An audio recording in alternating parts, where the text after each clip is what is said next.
We're going to be talking about PowerShell next, and this is going to be a rather unusual introduction. It's actually the first one that I have to do like this. Mick Douglas is going to be our speaker for the next talk, and Mick actually is teaching this week, and we really wanted to include his perspective here. And even though we were able to steal Mark Baggett away for his Python talk from his lunch during a teaching week, Mick, our schedules didn't work out for that, unfortunately. So we do have a recorded talk from Mick, but he was an absolute must-have for this because when it comes to PowerShell and just sharing a tiny little scratch of the exhaustive knowledge that Mick has on PowerShell, he was the only real choice that came to mind most immediately for all of us. And Mick is somebody who, first of all, he's another instructor for SANS. So he is, like I said, he's teaching. But what I love about talking with Mick is he has this just perpetual, unquenchable thirst to learn things. It doesn't matter what it is. It could be completely in his wheelhouse or something completely orthogonal to that. And he just wants to learn all the things. And even more impressively is excuse me, that he has this unquenchable need to share information as well. So if you follow him on Twitter, you'll often get into conversations that are just fascinating tangents to anything security or technology related. And it's just a blast to kind of engage with him. And even if you're not engaging on Twitter, if that's not your thing, just watching his conversations as a fly on the wall. So really fascinating stuff. I'm going to go ahead and let Allison kick this one off. She actually has the recording of his talk. Now, Mick won't be in the hallway channel live, but I will be in there trying to do my best to address any questions that may come up. But I will be the first one to admit, I am not a PowerShell user in any capacity. I'm going to be a lot more along the earlier lines that we had with Bash, with Tim Brush, and then of course with Python with Mark Baggett. But I'm looking forward to learning some stuff here, and we will do our best to try and relay some of these questions to Mick to maybe answer on his Twitter account if he's able to do so when he's done with class today. So let's go ahead and Allison, if you could get started with Mick's talk, we will. Hi everyone, and welcome to the SANS New to Cyber training. My name is Mick Douglas, and I'm going to be teaching you about Windows command line and PowerShell. I want to be clear, PowerShell is where we need to be as professionals. It works everywhere, so you really want to invest in PowerShell. It's one-stop shopping. It works on Windows, Mac, and Linux, at least in the latest versions. You also can use it for cloud automation, so it's available on all of the major cloud platforms.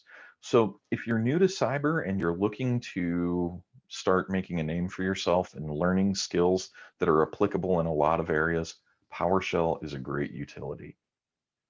And one of the reasons that PowerShell works so well is that Jeffrey Snover, the guy who developed PowerShell, was very aware that you need to make a program easy to use. Doing things from the command line can be punishing. And so what he's done is made it so that it's easy for you to get started with PowerShell if you know a few things. And that's what we're going to focus on today, is the easy stuff so that you don't have to know everything about everything in order to be an effective user of PowerShell. Now, I want to be clear, even though we're going to be focusing on some relatively easier things, it works and is for everyone. PowerShell is incredibly powerful, but the on-ramp to PowerShell is a lot easier than many people would think. And what we're going to do is highlight a couple of those things. One of the things that most people don't know is that the console, the command line, it may seem punishing, but I want you to pay careful attention in the demos that I'm doing. I'm going to be using extensive tab autocomplete, and I'll even point out how PowerShell will help you help yourself. It's very easy to do good work in PowerShell by using the IntelliSense modules. So for those on Microsoft and the other folks who developed the IntelliSense modules, thank you. Now, To get the most out of PowerShell, you really only need 3 different commands: git help, git command, and git member. Now, what we're going to do is spend most of our time talking about each of these. Git help is what the name implies. Now, you'll find with PowerShell, the way the commands are structured, they're telling you what action is going to be taken on what thing. So in this case, git help will get us some help. And what's lovely about this is that it's pretty much all you need to have in order to do a particular task. So what I want to do is demo git help, but make it practical. So let's say we've got our first job in cybersecurity, and we are tasked to find out if the winlogbeat agent is running on our computer. Now, we could open up the control panel and go into the services panel and scroll around and find the winlogbeat agent. Okay, you could do that, or you could use PowerShell.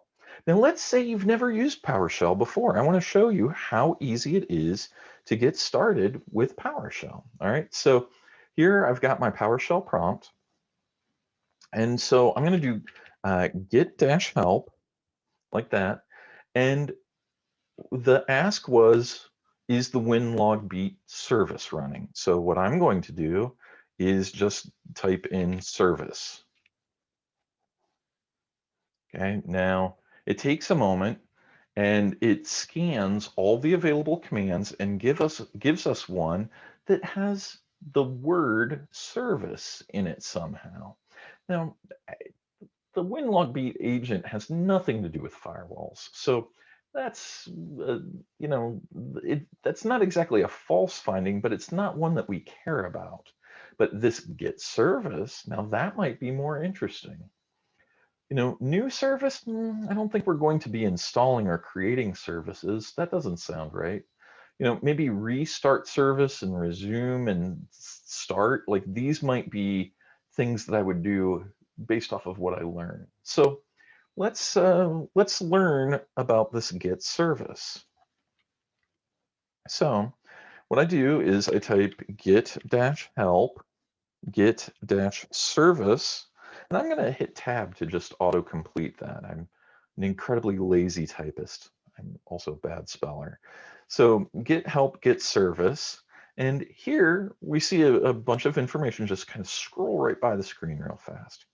If you're on Windows, you can do this. You can do show. I'm going to hit tab to autocomplete that. Show window. And now I get a window that has a helpful guide on the things that I can do with this particular git service command, which this is super, super helpful. Now, I want to draw your attention to here. Dash name specifies the service names of the services to be retrieved. Wildcards are permitted. Wow, well, thank you. Now, it gets better than that. So this here tells me pretty much how to use this, but what's even better, I want to scroll down a little bit. Look at this, we have these examples, and this is lovely. And I want to be very clear about this. There is no shame in running straight to these examples. In fact, in most cases, what you need is in the examples. So we see here, get all services on the computer. I could do that, and just for fun, I'm going to copy that. I'm going to paste that, and you'll see all of my services do scroll by. Now, I want a specific service. I want that winlogbeat. Now, maybe I didn't catch what my manager was saying, so I can do this. I can do N and then hit tab to autocomplete to name. And then I can type in winlog star like that, winlow, because it might have been winlog, it might have been winlock. I don't remember what they said. And it's winlogbeat. Okay, cool. But it stopped. Well, we can let our manager know or let whoever asked us know that it's in a stopped state. And chances are they're going to want it to be started. So how do you start it? Well, let's get back to the git help.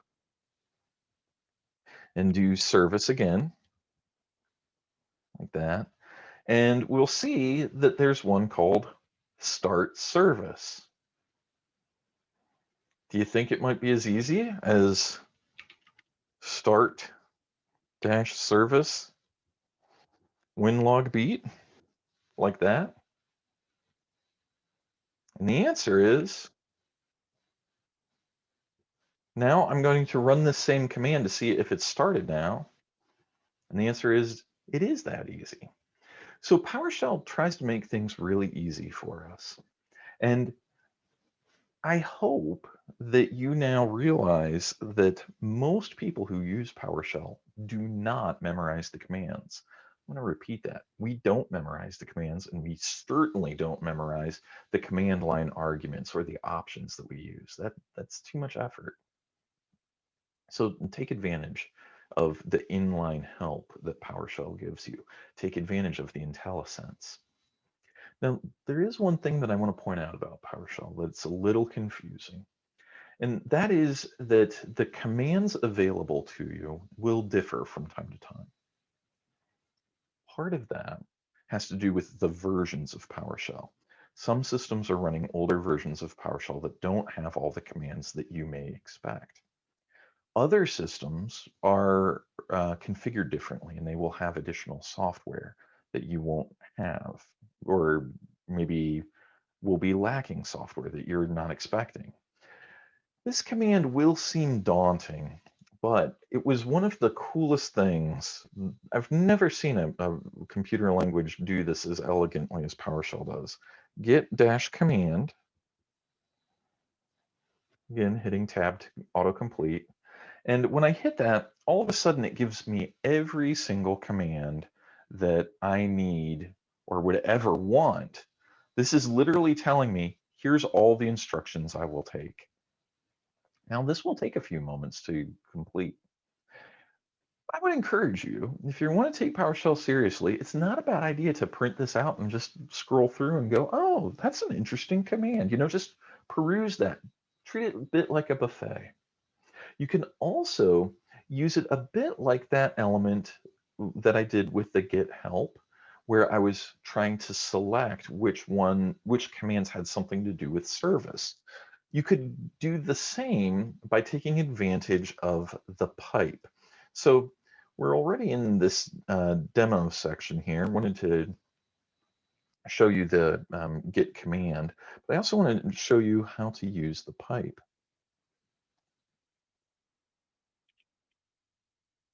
So what I can do is Git command and then pipe that into a select string, which allows me to select when a particular string condition takes place. And in this case, the string that I'm selecting for is service. Now, I want to point something out. When I hit this single quote, do you see how the caret, my prompt changed to red? That means that I'm no longer syntactically correct. I have to have that quote paired off. So I'm going to do select string, and I'm going to do service, and then close it off. And now all of a sudden it goes back to its default color. And now I get the different commands that have that particular string. Very similar to how I did with the Git help. One of the things that's lovely about PowerShell is that you can do things multiple different ways. As long as it works, you're okay. Don't ever buy into the hype that there's only one way to do something in PowerShell. That small-minded view of things has no place in PowerShell. We're going to be too busy exploring and having fun to worry about that sort of stuff. So let's review. We have the Git help, we have Git command, and now I'm going to show you the third one, Git member. Now this might be one that you don't need to interact with for quite a while, but what Git member allows you to do is see what objects you're dealing with. Now, this sounds really, really abstract, okay? And what I want to do is explain to you in a very practical, real-world scenario why you would care about this. One time I was fortunate enough to be teaching the SANS 504 class, and a student asked me, hey, I can use this PowerShell command called get process, and that will give me the process ID. So let me explain what that is. If I do get dash process like that, I get a running list of all the programs that are running, and I'm going to do this, pipe it into more so that it doesn't go flying by. I want to draw your attention to this ID. ID is simply just a number that's assigned to track a particular running application. So I'm going to escape out of that. Well, what my student was asking for was you can get the ID using get process like I just showed you, but you can't get the parent process ID, meaning you don't know what started a particular program. Here's what he was getting at. If I do get process name PowerShell like that, you can see the PowerShell process that I'm running has this particular process ID. But we don't have the parent process ID, meaning I don't know what process called this PowerShell. So what I could do is I could do this, pipe it into get dash member, and I get a list of these different properties and methods. Now, methods are things that you can do with a particular element. Aliases are ways that you can call this. So rather than right, like when I did PowerShell dash name, I was calling this alias to actually call the process name. So if I get ID, surely there's going to be a parent process ID, right? And the answer is there's not. The parent process ID isn't tracked in this thing at all. So what I needed to do was find another way to track that. So what I did was I used get member to find that parent process ID. And what I did was I wrote a very small little script that iterated through all the different PowerShell commands that had something to do with the process. And what I found was there's this one called getSim instance. And then oops,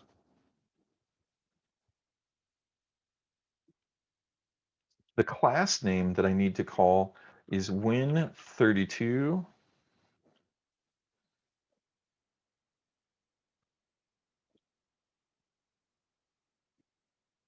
process. And when I do that, I get all of the processes that are running just as I did before. And now what I can do is if I pipe this to get dash member, you'll see that I get a slightly different set. And instead of ID, it's now called process ID. Now this is very confusing. And without get member, I don't know how I would have been able to know that ID or process ID is the thing that I need to work with. But fortunately for us now, I have parent process ID. So now what I can do is this. I can make a command where I select the things that I need based off of the elements that are available. And this get member allows me to basically build some really cool stuff. Watch. What I can do is where object name equals PowerShell, PowerShell.exe. Okay, so I get this, and as before, I get my process ID. This is not too dissimilar from the output that I get from here. But remember, I need to have the parent process ID. So the way to do that is to simply, and I'm hitting up to cheat, and now I can pipe it and say select process name, or I'm sorry, name, process ID, and parent process ID. And I hit tab to autocomplete that. And now I have the parent process ID. Now what I can do is I can use that to find out what actually called this. So now I can do get dash process ID 8080, like so.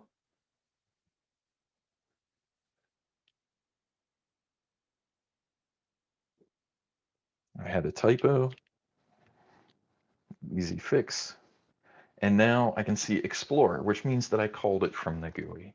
So that's how you get the to learn what process called another process in PowerShell. So take advantage of get member, because otherwise I wouldn't know how to craft this select. I wouldn't know which attributes or which properties. These are called properties in PowerShell. I wouldn't know what properties to work with. So please take advantage of that. Now, PowerShell, I could talk for months about PowerShell, and we're running low on time. What I do want to talk about just briefly is variables. Variables also work very easily and work quite well. And all they do is you can either do this at in a script or within your own prompt. You can do things like this. You can do a demo. So there's nothing there, but I can assign now something here and say PowerShell is fun, like this. And now when I call demo again, it says PowerShell is fun, which it is. But watch what happens if I pipe it to get-member. I now get all these different things that I can do with it. I get all these elements. These methods tell me what I can do, or properties. So let's do, again, if I do demo, I get PowerShell is fun. If I do demo.length like this, it tells me there's 18 characters in it. And if I change this and go to upper like that and close that off, now it says PowerShell is fun, all in uppercase, because PowerShell is fun. So methods are things that you can do. Properties are some sort of attribute. So variables can also take the value of a command. So for instance, okay, host name, this is my particular computer's name. I can make a variable called my computer, and there's nothing there. And then I can